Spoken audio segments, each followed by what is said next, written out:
lah cenah kiai dek daftar umur geus kolot aju lamun daftar menangna 2028 berarti 13 tahun lah kula manggeus moal munggah haji ji atuh ditanyakeun ke di akhirat encan gugur teh sing hade kewajiban haji ku sebab teu daftar awas di akhirat bakal ditanya malah nu hebat mah begitu orang daftar menang 1 tahun maot boro-boro 13 tahun 1 tahun maot kubur eta unggal tahun roh orang milu munggah haji kamu sampai kiamat terus munggah haji bae Masya Allah lamun kiamat 1000 tahun deh 1000 kali munggah haji lamun kiamat 2000 tahun deh kaharep berarti 2000 kali munggah haji mantak begitu dihudangkan di kubur Masya Allah ganjaran munggah haji nanyana beratnya salantaran 2000 kali munggah haji kagetnya lagi jak pula macan munggah haji tetap cek malaikat itu tulisannya 2000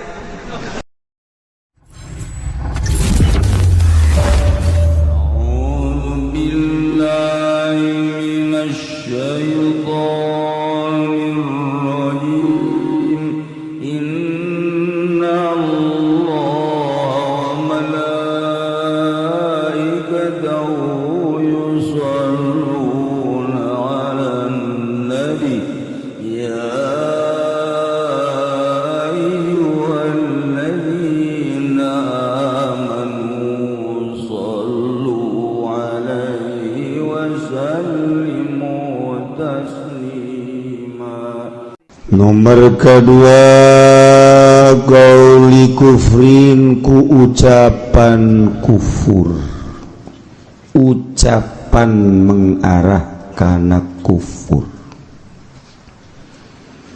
ucapan kufur ieu digolahan sawaun golahu istihzaan au inadan au i'tiko dan sekaligus dibagi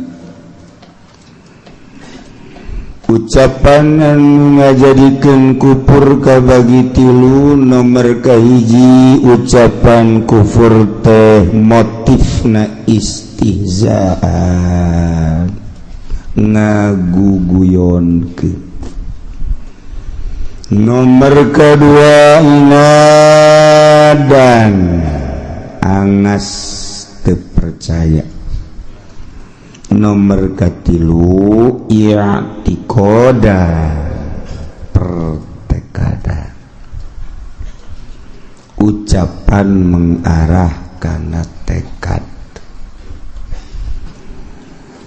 jadi sing hade tentang ucapan-ucapan urang salila hirup di dunia lantaran desinga gilek kana ucapan nu ngaluarkeun urang tina kaislaman naudzubillah min dzalik wa min dzalik nomor kahiji ucapan kufur teh motifna istihzaan ngaguguyonkeun bahasa-bahasa nu kaluar tina lisanna bahasa ngaguguyonkeun nah ieu kaluar tina kaislaman lamun ku urang dicuk-cuk heula nu kamari bahasana bahasa ilmu mantiq qat'ul islam biniyatin qat'u teh cek ahli mantiq mah ngaranna jinis tekuliun makulun ala katsirina mukhtalifina bil haqaiq fi jabawi ma huwa nu teu mondok mah sasa atuh hese geus gotu-gotu ngaranna jinis kos hayawan mun urang ngaji mantek mah eta hayawan eta ngaranna jinis kulyun maqulun mahmulun ala katsirina bil haqaiq fi jawabi ma huwa mukhtalifin beda-beda ma huwal insan hayawanun jawabna ma huwal jamus kebo jamus teh hayawanun ma huwal faras hayawanun ma huwal bagor hayawanun geus al insan wal jamus wal bagor wal faras eta kabeh hayawan hewan eta hewan ngaranna jinis ngaji teh lamun can datang kadinya can jadi santri can kakaraksa santrian jauh ke tau ngaji kos gitu aja. Nah ieu ge sarua qat'u eta jinis murung kana qat'ul Islam jeung liana Islam eta ngaranna fasal jadi megatkeun Islam eta nu kitu ngaranna murtad geus kulantaran Islam fasal ngaluarkeun qat'u ghairil Islam megatkeun lain Islam mah henteu murtad minal ibadat tina berbagai paibadahan.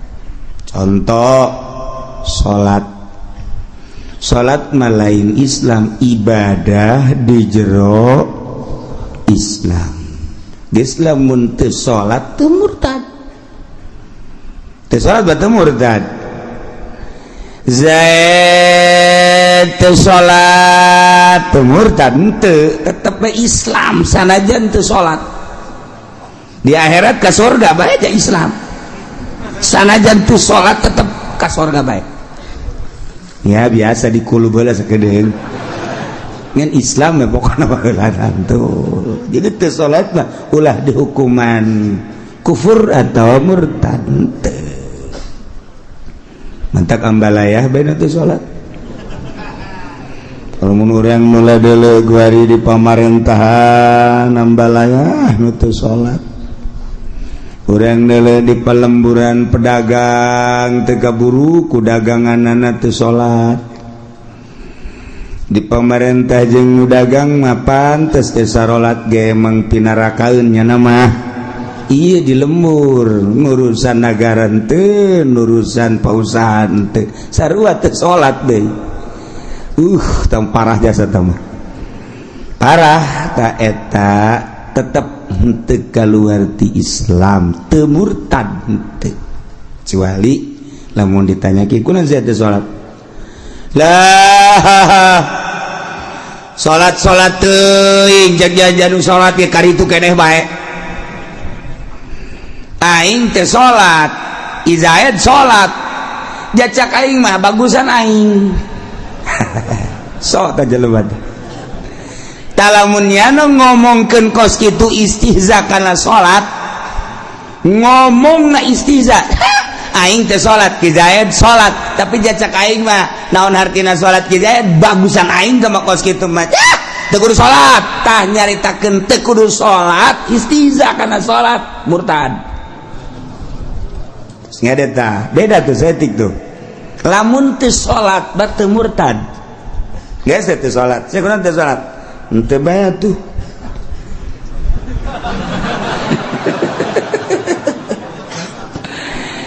maksudnya ngelawan sih ente salat ji atau urusan ibadah ieu atau ente bae gara salat masing-masing mah ibadah ieu itu masalah artinya teu masalah teu murtad tapi lamun kieu mah ngomong sia salat bae aing teu salat bagusan mana coba sia nu teu salat jeung nu salat cacak aing mah bagusan nu teu salat aing mah tilok maling sia mah salat maling bae cak aing mah teh naon artina salat salat bae ge horenganan maling aing mah teu perlu salat ca eta mah istihza kana salat murtad kana salat mah istihza tah ngomong kos kitu tah ulah ji lamun kana balikna lain istihza teh teu salat bae sia kita kusaha sia salat aing menelesia salat kos kitu bae. Salat terus main gapleh terus. Atuh bandingan aing mah teu salat main gapleh terus. Bow. Parahan saha tah sih? Masyaallah. Kuari teu puasa mah kan ibadah puasa mah lain megatkeun Islam. Ari Islam mah kayakinan nu aya di jero hate. Kuari mah megatkeun puasa. Lain megatkeun Islam lah siap percaya bahwa puasa teh wajib, percaya tuh aing mah. Pan sia teu puasa, ya urusan teu puasa mah teh lain deui. Kunaon tuh? Henteu teh mah aing mah henteu bae pokona. Pokona aing mah henteu bae soal puasa mah. Pan selain siap mun gering meureun, urusan aing teh mah. Urusan aing nekatkeun bahwa puasa wajib, aing nekatkeun aing ngaji sarua bae. Sia ngaji di Cilongok aing ngaji. Sia di jero majelis aing mah di tukang uduk. Beda posisi doang. Atuh masalah. Ngan aing mah teu puasa, urusan aing teh mah. Tah eta nyana teu puasa, teu pegat Islam tetep di akhirat ka surga bae. Ka surga bae tetep nyana masalah. Teu salat asal ulah pegat Islam, surga. Teu puasa asal ulah pegat Islam, surga. Mantak lobalah di urang nu teu puasa. Nu teu puasa loba lah ya di urang. Di Indonesia mah among lain negara Islam. Eueuh undang-undang di urang menutup puasa ditangkep. Eueuh undang-undang nutup puasa ku urang diamankeun. Eueuh malah di Jakarta mah pokoknya puasa tidak puasa urusan masing-masing, tidak usah di RU-RU non itu RU. Geus ulah dihaharuan geus. Ahok nyaritakeun udah urusan puasa mah bebas-bebas aja. Bukan karena nyanana teu puasa. Jeung teu neuleuh mayoritas. Asa teh akur bae padahal minoritas. Kristen di negara orang minoritas, Yahudi atau Katolik minoritas, tapi minoritas ia hampir ngalahkeun mayoritas, hampir ngelekeun mayoritas. Mantak isi nu salah pamarentah apa urang rakyat mayoritas hargai atuh kudu aya undang-undang menghargai mayoritas. Mun kula jadi DPR na dijieun ku kula undang-undang. DPR natunya hona tuh. Jadi sarua bae demokrasi ongkoh demokrasi tapi demokrasi itu jelas. Tapi deuk kumaha ieu. Geus kos ki sabodoh geus teh mah ieu urang keur nyaritakeun bahwa ucapan anu ngupurkeun kaluar tina kaislaman bentuk istihza. Geus model heula nu tadi lamun kaluar tina Islam murtad. Teu salat mah lain Islam ibadah teu murtad. Teu puasa mah lain Islam tamah sakadar teu ibadah puasa teu murtad. Teu munggah haji awak sehat dunia loba kesempatan aya tapi nyana teu munggah haji atuh teu kaluar tina Islam tamah aja ibadah. Teu kaluar teu kufur nu kos kitu mah. Ngan dibuatlah aturan di negara syariat mamun teu salat negara kudu manggil, teu puasa kitu keneh, munggah haji ngan tarohi, munggah haji mah tetep nasehatan ku urang. Ieu mah keur carita di Indonesia mah masyaallah. Henteu dititahan ge munggah haji teh kuotana kuari urang lamun daftar kuari menangna engke tahun 2028. Coba ge kuari jadi lamun kuari kitu 2015 kalau mun kuari daftar menangna 2008 sabaraha tahun? Berapa? 13 tahun kara ka Mekah. Mun kuari daftar umurna 60 tambah 13. Henteu kudu ragang ti kapal tama kubur geus. Iya keur carita. Gad tetep daftar mau daftar bae. Ulah kieu lah cenah kieu dek daftar umur geus kolot. Aju lamun daftar menangna 2028 berarti 13 tahun lah kula manggeus moal munggah haji. Ji, atuh ditanyakeun ke di akhirat. Encan gugur teh sing hade kewajiban haji naku sebab terdaftar. Awas di akhirat bakal ditanya. Zaid ulan sia kuari waktu di dunia kunaon teu munggah haji. Abdi Gusti mun daftar nungguana 13 tahun. Eta mah urusan 13, 12, 15, eta mah lain urusan sia. Tapi sia kunaon henteu sejak daftar sakitu dang. Nah, sia kulantaran teu sejak daftar munggah haji maka memeh ka sorga mesti ka neraka heula. Can gugur teh kata kelipanan. Bilang Zaid ulan. Bara umur 70 waktu maut abdi ieu 75. Munggah haji henteu Gusti Maha Uninga. Daftar abdi waktu umur 60 abdi daftar. Ajo kulantaran pamarentahna ngambai abdi manggeus rindu jasa ka Baitullah yang munggah haji. Tapi ternyata Gusti sataun deui abdi rek munggah haji ku Gusti pan abdi dipundut. Eta mah Gusti nu salah. Wah sia.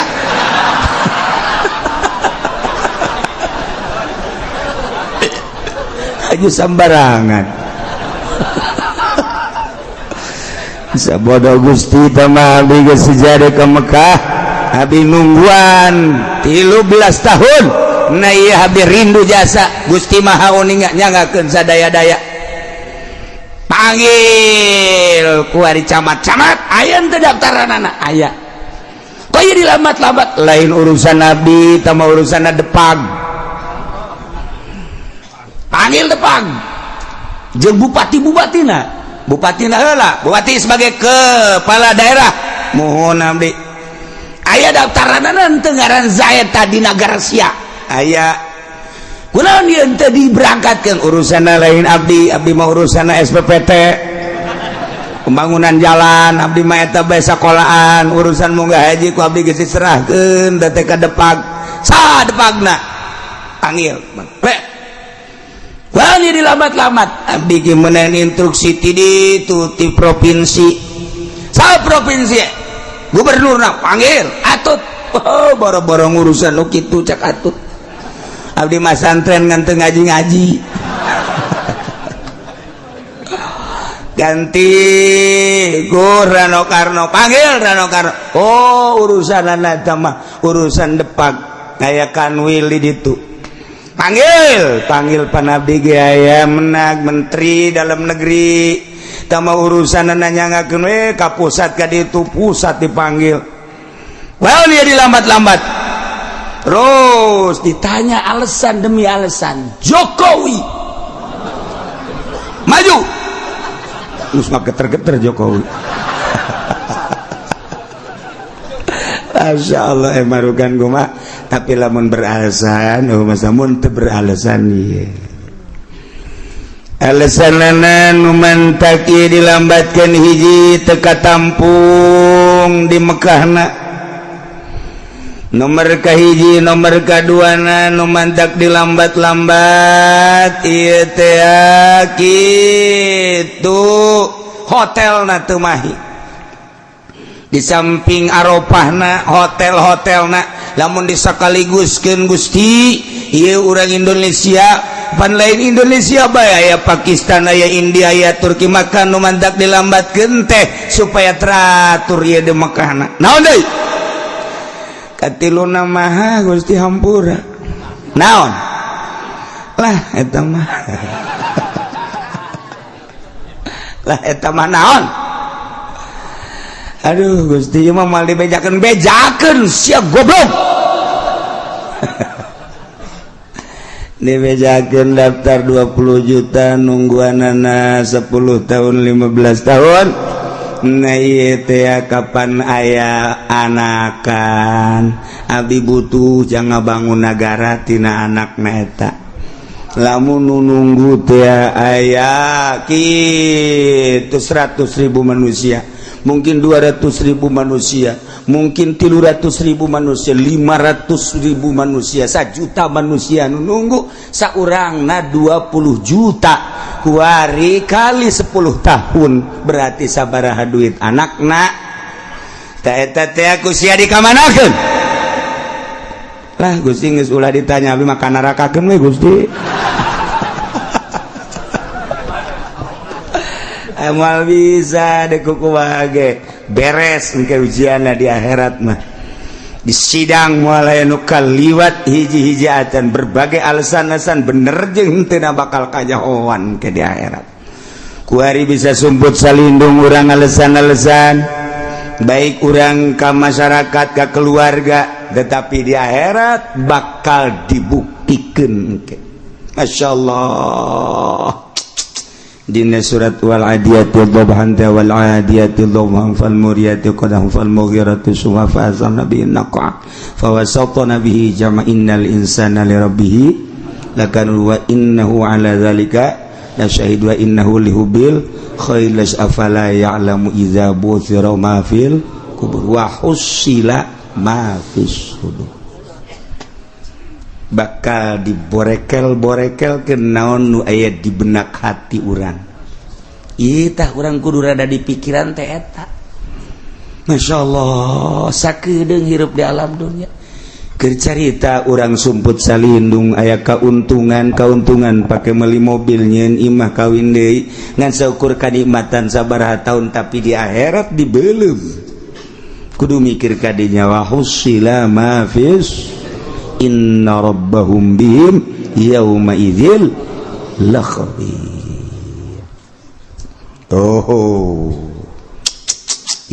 tetap munggah haji daftar bae malah nu hebat mah begitu orang daftar menang 1 tahun maot boro-boro 13 tahun 1 tahun maot kubur eta unggal tahun roh orang milu munggah haji kamu sampai kiamat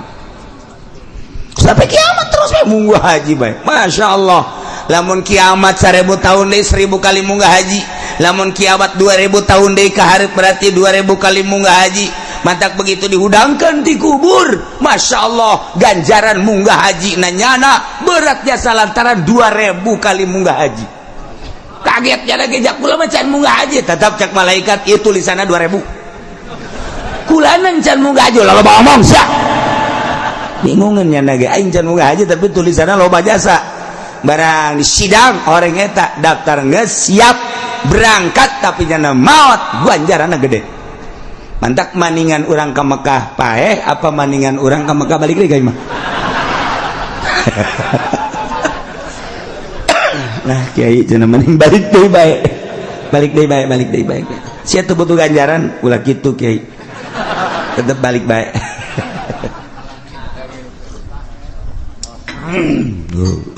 ya jadi tetap bae daftar urusan kadituna urusan Allah urang nyaho tambah kaditu mah saha nu nyaho deui kakawasaan Allah urang daftar nungguan 13 tahun urang waduh cak urang kebal amat urang keur dihareupeun imah kebal amat aing 13 tahun deui ngadadak kayak angin topan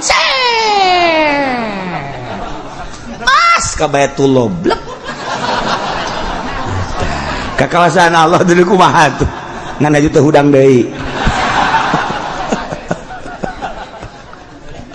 ya Allah teu salat teu murtad teu puasa teu murtad teu munggah haji teu murtad teu kufur ngan dosa teu ngalaksanakeun perintah Allah subhanahu wa ta'ala si hadeta desing kaya urang di lembur sia teu salatnya murtad sia ulah geus nyaho urang kuari mah sia teu puasanya kafir sia ulah atawa ngarumpak larangan sarua bae teu tageh teu murtad jelema agamana Islam tapi mun aya orkes joget henteu teu murtad tetep di akhirat ka sorga bae nu kos kitu ge ka sorga jeung biduana ka sorga masalah biduana Islam nu jogetna Islam atuh ka sorga bae nu penting mah aya iman iya Islam geus beres ka sorga bae geus pokona mah ngan ya tetep disate heula sate sesuai jeung kitu dorakana aya dosa nah tuh dek diasupkeun ka lamari mah kudu dibersihan heula seuseuh poe malah diseuseuhna ge dikecek-kecek malah lamun rada hese mah kotoranna buh ngecekna ge pohara jasa bau pohara jasa digusak digesek wih datang ke hampir soek beres dikeprak-keprak langsung poe ngumbluk istri ka geus rapih karak dasupkeun ka lamari kitu kene urang tuh mun aya dosaannya mabok aya zina aya kabair tah mah kemudian atuh aya nama kitu maling aya kabair kene bae tah dikecek-kecek ku malaikat eta sakumaha urang mun aya geutahan bae geus kecek malaikat fase amat sih budak potong-potongkeun bae kitu ku aing Allah karim angke karak geus beres bersih diasupkeun ka haud Kangjeng karak diasupkeun ka surga nyanana ge isine lamun babalokot keneh diasupkeun ka surga embung nyana ge sebabnya hiji jeung nu bersih urang deuk beberangkatan teu mandi bae urang embung batur geus make baju kameja putih make jas geus rapi urang deuk diajak kana mobil kijang anu anyar teh urang-urang hees cilihan keneh embung sakitu ge karaguda hees dah ya geus naik bae embung aing embung pokona mah mun daek sia nungguan urang aing mandi embung aing mah kajian kumaha ge geus gara make baju bae atuh make baju bagus teh aing can mandi mah cileuh ulat alet segala leho cule segala embung aing tah boga borok tetep mandi heula rapi karak geus bersolek segala karak jadi ngeunah di mobilna kecuali di mobilna baris teu mandi masalah ayo kegeraan siapa mandi ente oh iya mah rombongan teu mandi siap geus rombongan teu mandi ngaranna tuh beres jah takos kitulah jadi urusan masalah teu salat teu murtad ngan doraka teu puasa teu murtad ngan doraka teu haji teu murtad ngan doraka tapi lamun ngalecehkeun timbul tina bahasa ngalecehkeun tentang salat ngalecehkeun tentang puasa ngalecehkeun tentang haji istihza nah ye murtad lah budak munggah haji teuing atuh tadi Allah segala nginstruksi ngaji segala naon teu kudu seberat teu kudu munggah haji ja Allah mah lain di Mekah bae dek di gunung aya Allah di leuweung aya Allah di urang aya Allah teh Gusti Allah make jeung ngawajibkeun munggah haji sagala tah eta kos kitu teh murtad tah ngalecehkeun tah maka Gusti Allah eta teu meunang tah ieu ucapan istihza eta ngaluarkeun tina kaislaman murtad beda jeung bahasa wali anu majdzub hirup di dunia tapi pikiranana lain di dunia di Allah akhirat urang mah pan kuari hirup di dunia pikiran urang mah dunia biasa urang jelema syariat ngaranna tapi wali mah wali nyana ninggalkeun dunia baju fana heula ongko di dunia tapi nyana pikiran lain pikiran dunia pikiranna pikiran akhirat leng leku cinta-cintana ka Allah sehingga eueuh nu dipake ka cinta masih Allah salian Allah mengalami fana geus fana bako majzub nyana teh Madzub ngan madzub teh aya nu terkendali aya nu henteu. Madzub teh kos jelema mabok arak, jelema nginum bir aya anu bisa mengendalikan diri. Mabok mah mabok bae tapi biasa bae nyana. Naon gitu nahan, ngacon teu, pikiranna biasa, da eta bisa mengendalikan diri padahal keur mabok. Aya nu mabok teu bisa mengendalikan diri. Surga sekarang. Bidadari sini. Keur mabok bir sapeti. Geus lain slok ini peti mah geus lah. Terus bau awakna ge. Cek jangan saya sedang naik pesawat. Naik pesawat. Pugu keur cicing dihareupeun imah. Pesawat. Jatuh di Papua saya nih. Waduh. Eta nu mabok ngomong situ. Ngebudah ngaco teh eta teu bisa menguasai diri, teu bisa mengendalikan diri. Madzub ge sarua ka Allah, bakating ku cinta ka Allah, maka ngomong ngaco seperti saha nu ngaco di urang mah di urang nu geus tenar nu dibunuh teh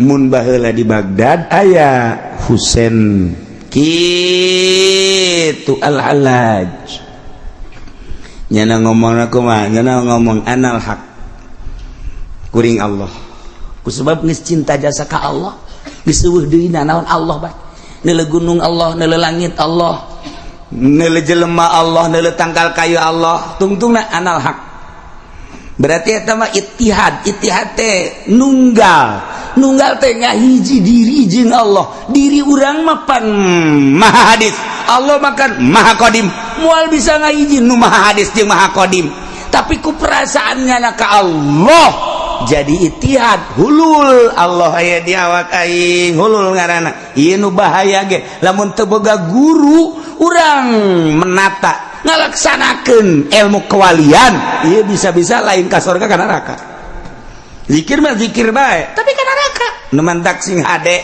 di lemur urang besi aya nu zikir haheho sing hade eta kos kitu lantaran naon lantaran kan itu na besi hanas zikir tapi ka neraka sebab naon aya hulul teh Allah di awak urang berarti kan Allah cicing di dieu berarti Allah boga tempat atuh aya kos kitu mah Allah makan teu boga tempat mukhalafah lil hawadis atau ittihad itu diucapkeun Allah mah teu meunang diittihadkeun teu meunang dihululkeun ngan jelema nu ibadah ka Gusti Allah aya nu mengalami model kos kitu teu murtad tah mah lamun sesuai jeung aturan teu murtad biasa anal haq kuring Allah mantap ditangkap baheula ku ulama-ulama pembahasan tentang al-halaj di Baghdad berbagai ulama tarurun nah ya diputus ku beberapa ulama akhirna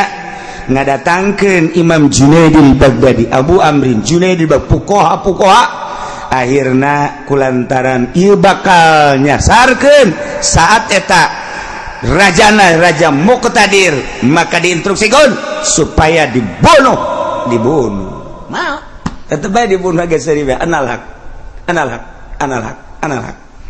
begitu dibunuh bunuh maka pedang mimitina digebugan 1000 kali beres pedang ngucur getihna Allah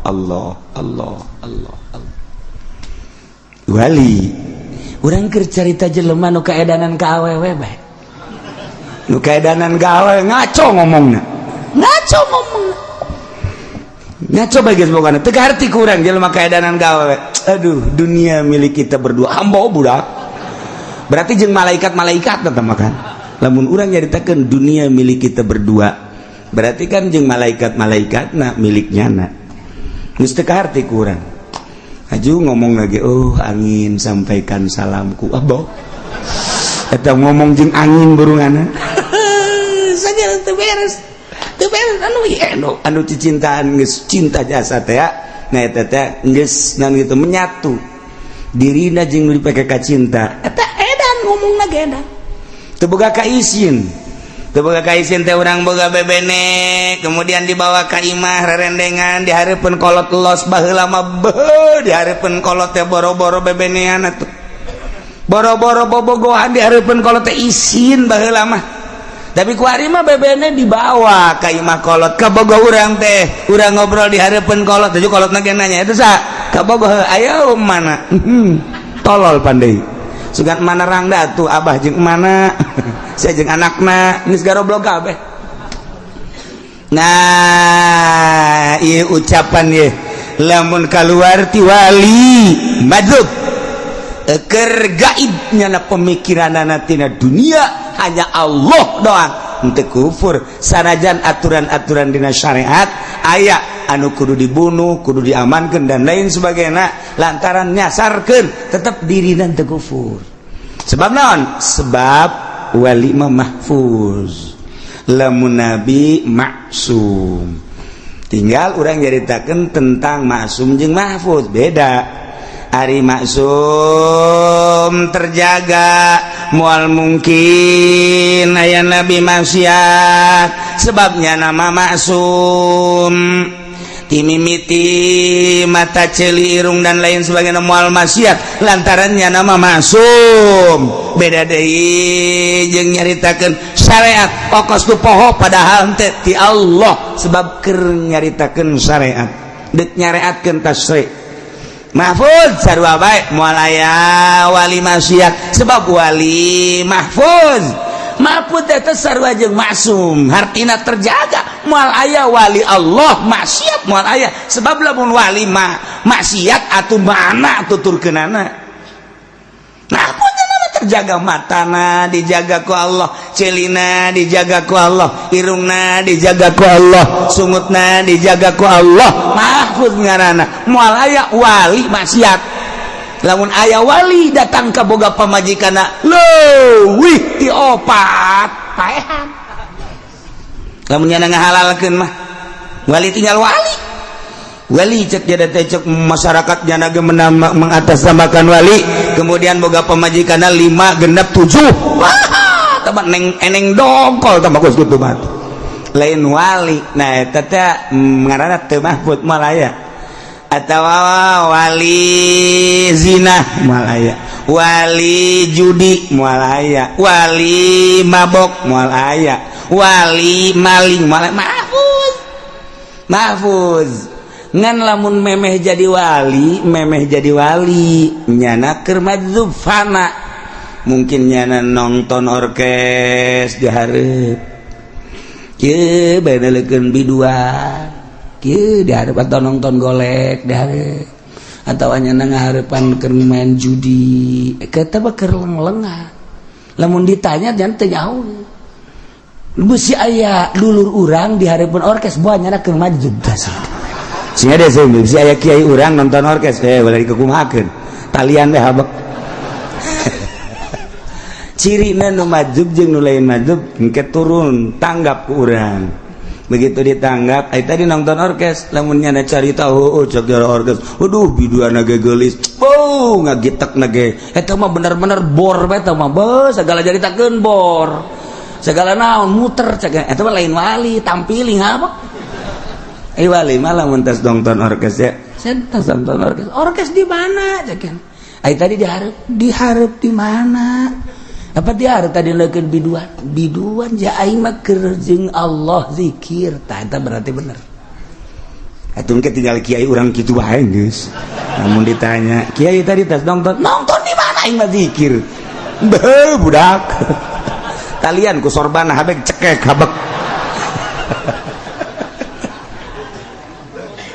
beda lirikanna wali mangis lain deui beka yahoana la yaripul wali ilal wali moal aya nu nyaho ka wali kecuali wali sebab naon nyana aya di kelas eta bareng akur bakal nyambung wali jeung wali deui sebab samakom sakelas lamun ku lain wali mungkin di wali-wali bari teu nyaho pan urang.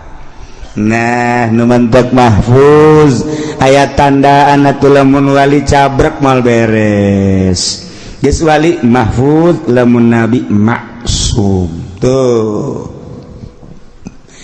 hiji kuper teh ku niat bagatkeun Islam nomor kadua ku ucapan teh istihza istihza teh hartina ngaguguyonkeun ngaheureuy-heureuikeun di mana-mana aya jelema ngaluarkeun omongan istihza murtad jelema nganapikeun ka Allah murtad. Si agama naon? Aing Islam. Pangeran sia pangeran aing ma'atul lah sih sok nanyakeun pangeran lain sia percaya ente bahwa Allah nu ngadamel ieu langit bumi atuh teh ente aing mah teu percaya. Aing mah Islam ngan aing teu percaya bahwa langit ieu nangieun Allah nangieun satu ieu mah petet jajadian ambo kos buah daging bae. Nah rombongan Darwin teh ya orang Yahudi teh nya nama menyatakan bumi langit dunia lain nangieun Allah ieu mah jajadian jeung manusia ge manusia asalna lain ti Adam nya nama asalna tina tetesan kitu air kemudian ngabentuk jadi buruy tas buruy ngabentuk kaluhur aya nu jadi bangkong aya nu jadi monyet sebab buntutan kan buruy teh ya. Jadi berarti engke gede-gede nu jadi bangkong-bangkong tak buru teh nu jadi monyet-monyet kos gitulah Darwin dina uraian ayat.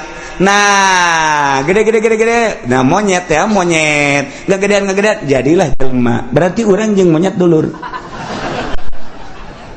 Bener, geus lamun urang manggih buru sing hade ieu adalah keturunan urang. Tolol eta Darwin mah. Tak kos gitulah batur anu boga keyakinan.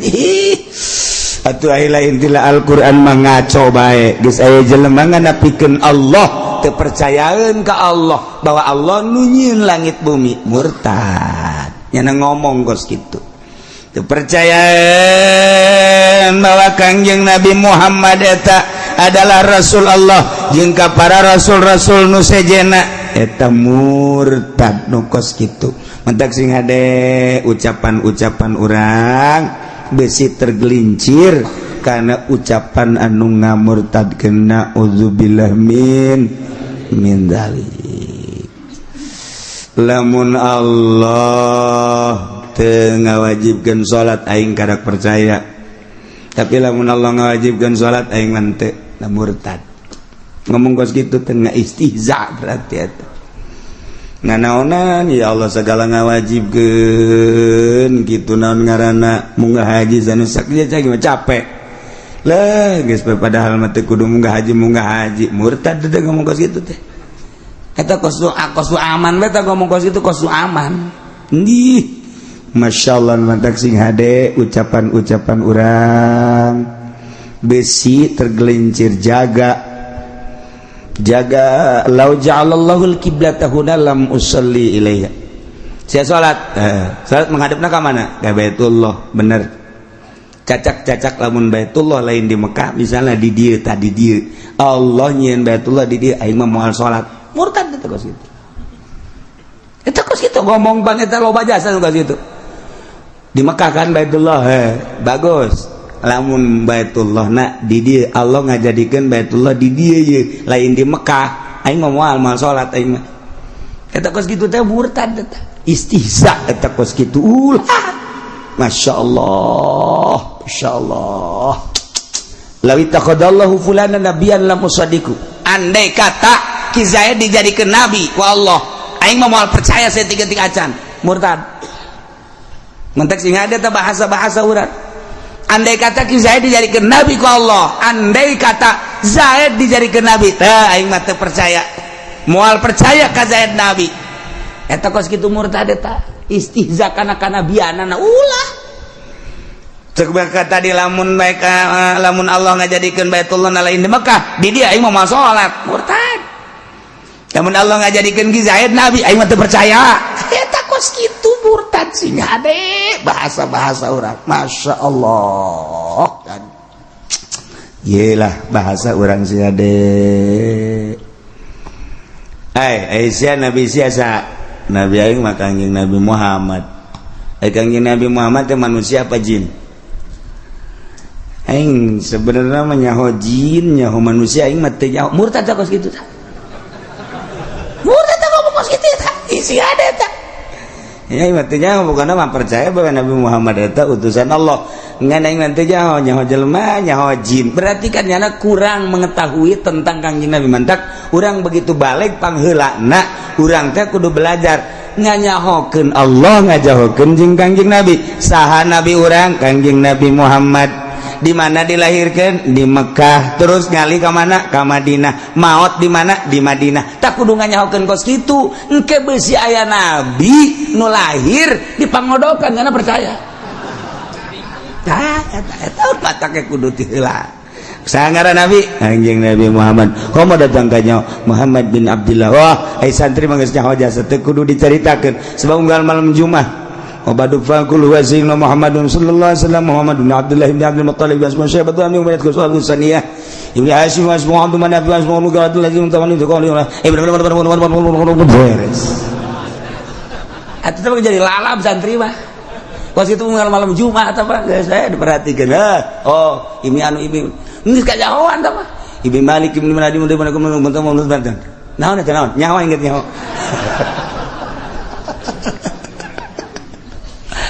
kalau Jumat bawa badu geus ditalar teh ku santri mah mentek urang muludan baca eta abe urang tenget ibni Hashim wa ismuhu Amr bin Abd Manaf wa ismuhu al-Mughirah alladhi yuntamal irtiqa'u li ulya terus datang geus jadi geuna ibni oh nyaho geus pokona mah Kangjeng Nabi sia saha ngaranna Muhammad di mana lahir Mekah kemudian ngali ke Madinah maut di Madinah beres selamat surga geus enggak sakitu kan ya lamun kitu Zaid diangkat jadi nabi siap percaya teu moal aing mah murtad ulah kitu atuh lamun diangkat ku Allah jadi nabi mah aing percaya gua ari mah teu diangkat jadi nabi aing teu percaya andai Allah ngangkat jadi nabi ya andai kata Allah ngangkat jadi nabi siap percaya atuh ngan moal aya deui ngan lamun diangkat atau percaya ngan moal aya deui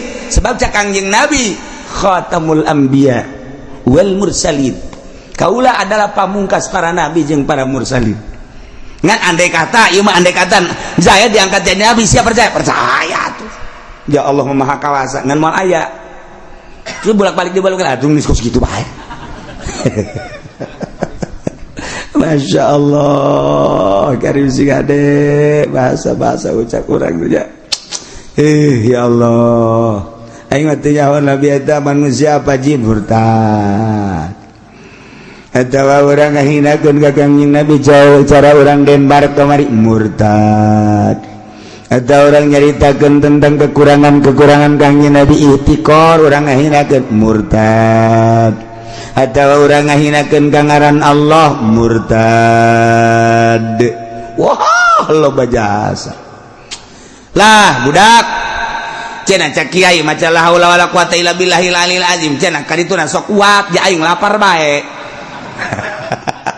eta murtad tah ngomong kitu tah sing ada eta matak di aing tahajud mah tahajud ja susah bae mau syahadat sia loba mangkeun eta kos kitu. Nah, mulai tikuari ulah terulang deui sia tah. Mantak sia deui tah. Loh, budak tahajud terus, duha terus, jadagang morosot bae. Dia tuh naon hubunganana dagang jeung eta jeung tahajud tuh lain deui tuh. Lain deui da eta kos kitu lamun istihza kecilaka. Lah aing nya maca la haula wala quwata illa billahil aliyil azim jadi sakieu bakal kuat. Aing dibaca la haula wala aing lapar terus bae teu nguatkeun la haula wala quwata illa billah mah teu nguatkeun kana nanaon teh nanaonan tah mah eta ngahinakeun ka la haula wala quwata illa billah istihza ngaranna eta nu kos kitu murtad lamun istihza pas tadi tahajud bae aing maca sholawat terus bae ka Kangjeng Nabi jah orang kahirupan aing susah bae nanaonan tah sholawat ngahinakeun kana sholawat ka Kangjeng Nabi istihza murtad Ih, loba jasa ieu sih gade, masyaallah.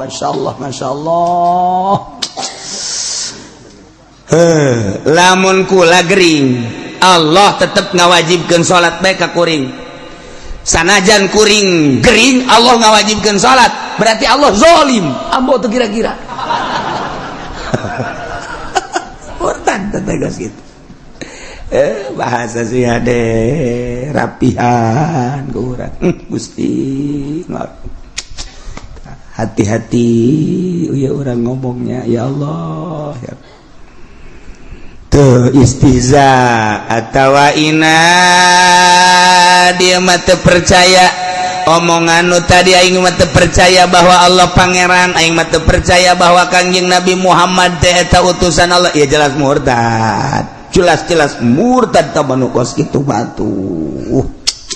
Jagalah baik-baik sing hade salila urang hirup ulah datang ka urang ke di akhirat loba ucapan-ucapan anu mantak nyilakakeun urang.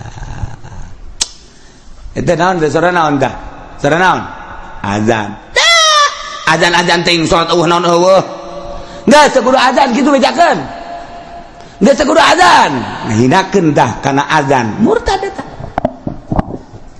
Gayung ngadengeun azan teh kos kitu. Sakudu azan budak. Tuh. Keur mah nya teh salat. Ngomong teu ngeunaheun.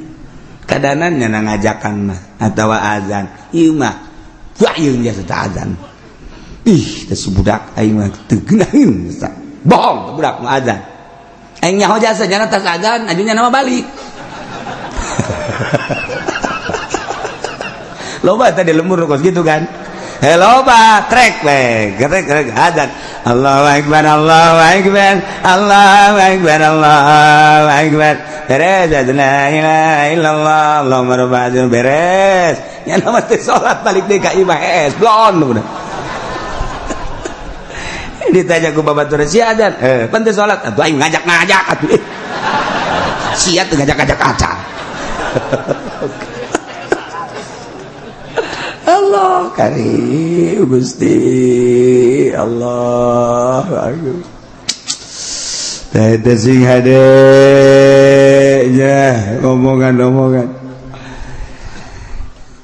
ku si aing dianggap Islamnya aing mah teu teu Islam geus murtad tabako situ jelas jasa tah mah atawa nyana endek nginum bir segala. Ini minuman paling indah. Tidak ada lagi minuman yang paling enak kecuali ini. Ini adalah bir bintang. Mari kita sama-sama minum ya.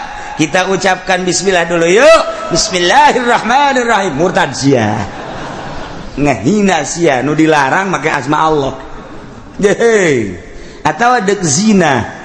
Dek zina nyana make bismillah heula. Neng, tetep bae urang ngahargaan ka Allah nya. Dek zina bismillah heula. Ku Allah zina na ge diharamkeun. Bahkan teu kudu bismillah teh mah doa bae Allahumma jannibus syaitan wa jannibus syaitan ma razaqtana beres. Ya maca kulhu bae ka dituna 1000 heulana. Urang menek ngiji jeung pamajikan wudu heula, doa, salat, beres salat baca kulhu, harak urang jima jeung pamajikan. Mulai hiji-hiji acan. Neangan sa Kabupaten Tangerang anu ndek jima maca kulhu 1000 malaya. Malah teu babanyo acan. Lu mendak anakna hobi main nonton TV yo kos. Teh di doa-doa acan. Geus karak kok. Inget ka ieu bae cek ngana lah urang ai dahar pohon bisa bismillah tungtung na bae kan. Geus bae bismillahirrahmanirrahim awwalahu wa akhirahu atau al awal wal akhir. Ieu sarua aing mimiti tadi pohon geus dan bae. Allahumma jannibis syaitan awalahu wa akhirahu. Cak babajikan naonan Kak. Tah ieu sing hade dek nginum bir dek maksiat bismillah eta istihza dek maling sendal sendal kulit ya bagus ya emang aing hayang kos kieu supaya ulah kayawan kuno bogana bismillahirrahmanirrahim. Murtad jaga irakeun ka Allah. Maling dilarang tapi make bahasa Allah keneh bae. Da iyalah si hade nya urang jaga ucapan urang baik istihza atawa inad atau patali jeung pertekadan. jelema anu teu percaya kana sonya Allah yakni Allah murtad, teu percaya kana ke seluruh rasul murtad, ngabohongkeun ka rasul murtad, aw halala muharraman wallahu a'lam. أدم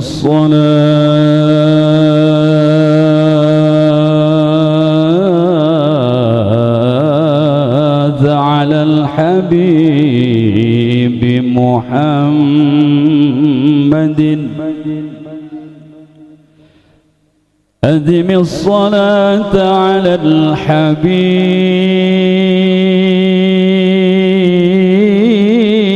الحبيب محمد فقبولها حتما بغير تردد أعمالنا بين القبول وردها أعمالنا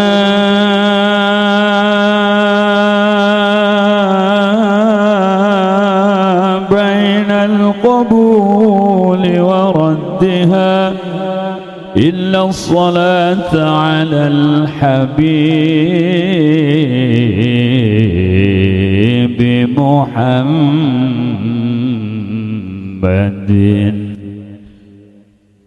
يا ربي بالمصطفى الله الله بلغ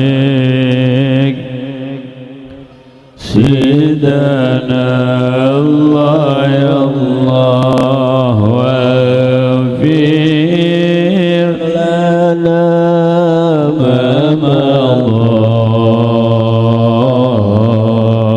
يا واسع الكرم يا الله يا الله محمد ذو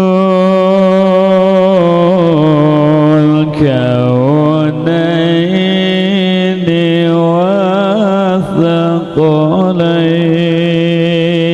والثقلين والفريقين من عرب ومن عجم يا الله يا الله يا ربي بالمصطفى الله الله بلغ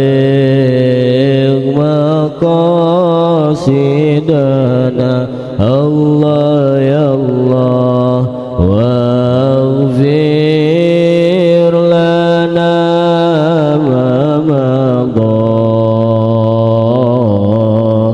يا واسع الكرم الله يا الله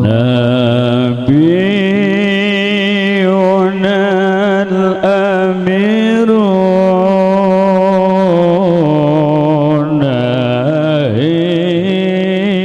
فلا أحد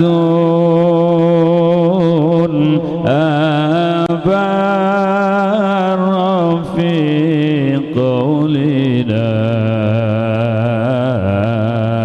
منه ولا نعم الله يا الله يا ربي بالمصطفى الله الله بلغ مقاصدنا الله يا الله واغفر لنا ما مضى يا واسع واجعل